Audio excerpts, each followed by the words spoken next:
Halo Infinite was a great game in lots of ways, but after finishing it this weekend, I felt kind of disappointed and like it might be the worst campaign in Halo we've had yet.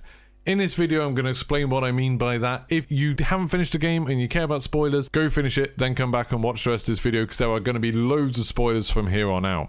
So, the things I loved about Halo Infinite: the gunplay was really good, the main three characters were really interesting, well written, I cared about their relationship. The pilot, the weapon, Master Chief, all of that stuff was very good. Unfortunately, after the kind of first couple of hours though, the real problems of the campaign started to emerge.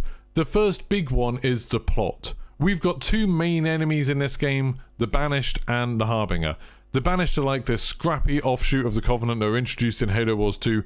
All they care about power. Their big difference from the Covenant is that they're red now, they don't have any different vehicles or anything like that, which is a real shame. I just don't feel like I care about what they're doing or why they're doing it. They're just generic video game baddies.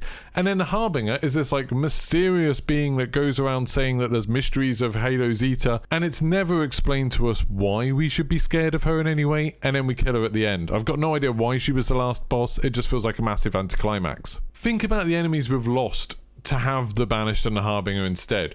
We should have had Cortana and her army of AI. That's what Halo 4 and 5 was all building towards, this big war against her.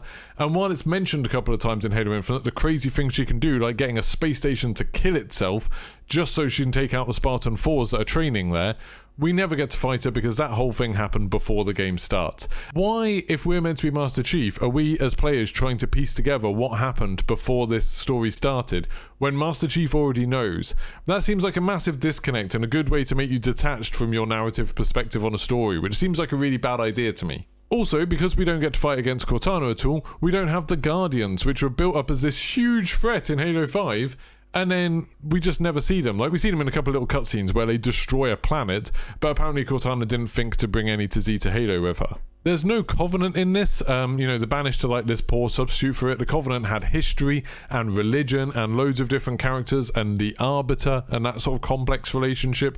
All of that stuff was really cool, and it's all been replaced with Banished are evil and want more power, and that's it. And obviously we've gone from purple to red. We've also got no Flood. The only time they're mentioned is when they talk about the fact that the Endless are worse than the Flood.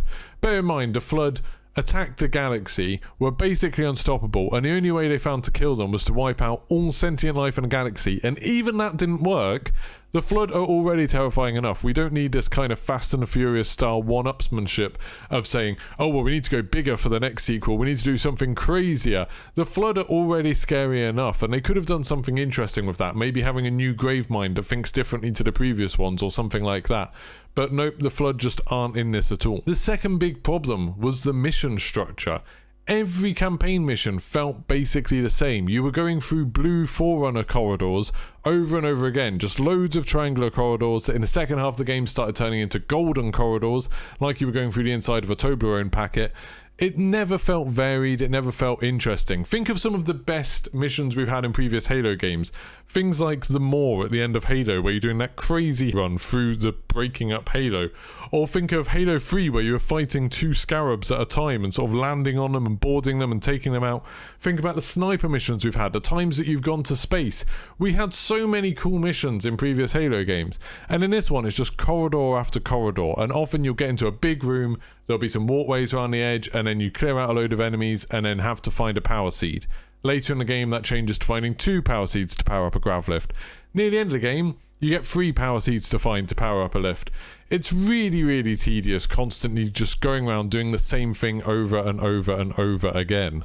And my final point in this, and I wanted to keep this video fairly short, is that the open world feels fairly pointless. Like, yeah, it's kind of pretty and it's fun going around with the grappling hook, but all the things on it are very gamified. Like, you go around and you clear an outpost by killing all of the Banished, or you have to go kill a group of Banished because there's like a high value target in there, or you have to go free some Marines by killing a load of Banished, or you have to go take over a fuel supply by killing a load of Banished.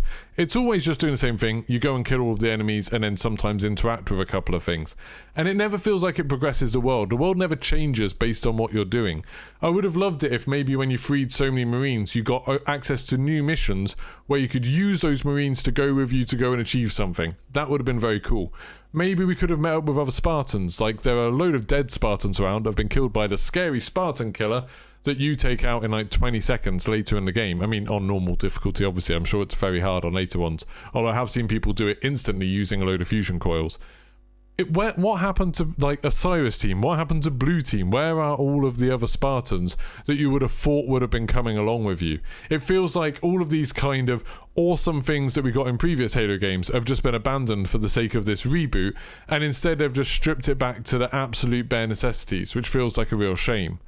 Now, I get that this game was made in a pandemic and there's been lots of corners cut, there's been lots of things that have been pushed back, like co-op and Forge and stuff like that, so maybe it's unfair of me to expect a fully fledged Halo game, but it feels like the new things they've introduced, like kind of the Banished and the Harbinger and the Endless, are just really, really poor substitutes for the amazing things that we've lost. I would have really liked for Halo Infinite to have finished off the story of Halo 4 and 5 in a satisfying way, rather than immediately trying to start something huge and new and just leave all of those things dangling.